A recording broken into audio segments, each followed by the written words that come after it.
Do you or your kids look like the Michelin Man, shuffling around your house with no energy and no motivation like a family of pudgy zombies? Well, the good news, according to the left and science, is that none of this is your fault. It's not the fault of your Rubenesque little ones either. It's climate change. Sleep easy tonight, Nabisco, Kellogg's, Coca-Cola, Pepsi, Hershey's, and Pillsbury.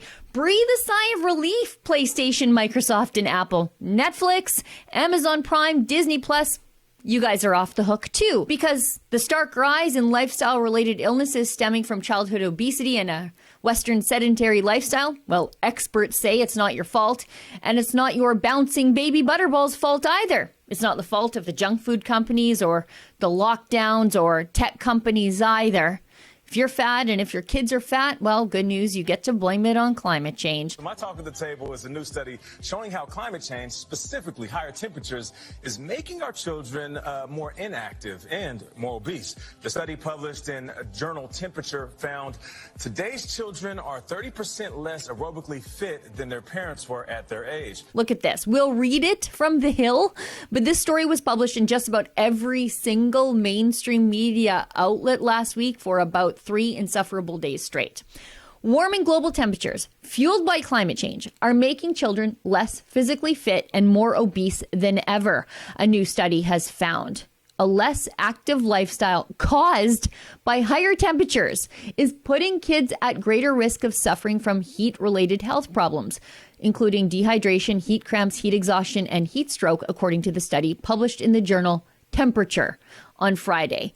As the world warms, children are the least fit they have ever been.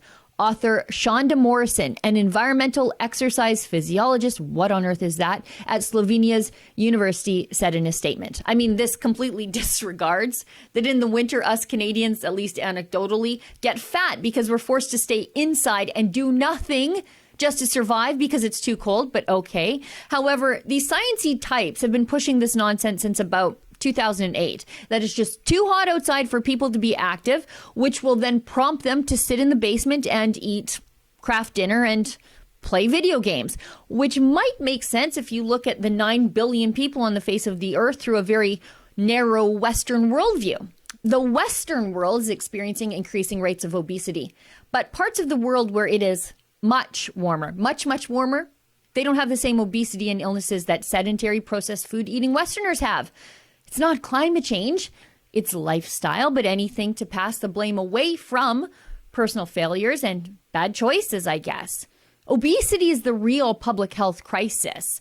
Now, I said I first saw this idea about obesity being caused by climate change in 2008, but it appears as though about every 6 months, some self-described reputable medical or scientific organization publishes a study on this, and heavy on the air quotes when I say medical or scientific. For example, this one is from earth.org. Boiled down, it says that since children are getting fatter, and since these people have decided that climate change is definitely happening and it's human-induced, one must be directly correlated to the other.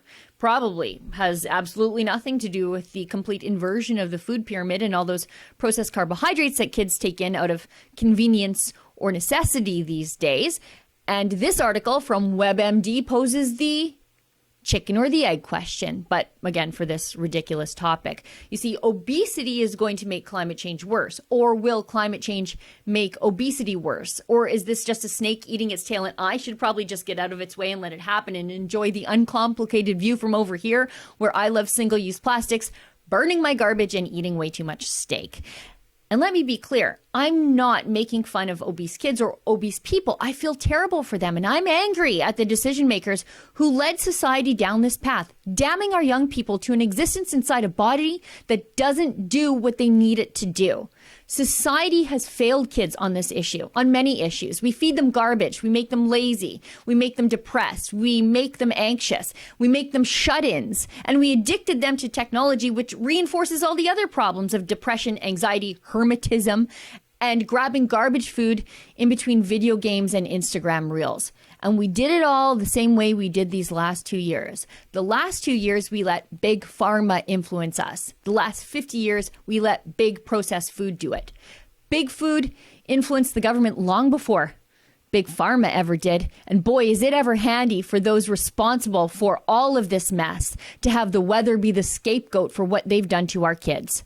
For Rebel News, I'm Sheila Gunn Reid. A plan is afoot, led by the World Economic Forum, to phase out conventional farming, especially animal farming. If you are a beef patriot just like me and you want to show your support for Canadian farmers, please visit our Rebel News store at rebelnewsstore.com, where you will find a whole host of pro-farmer merchandise, like the shirt I'm wearing today. Again, that's rebelnewsstore.com.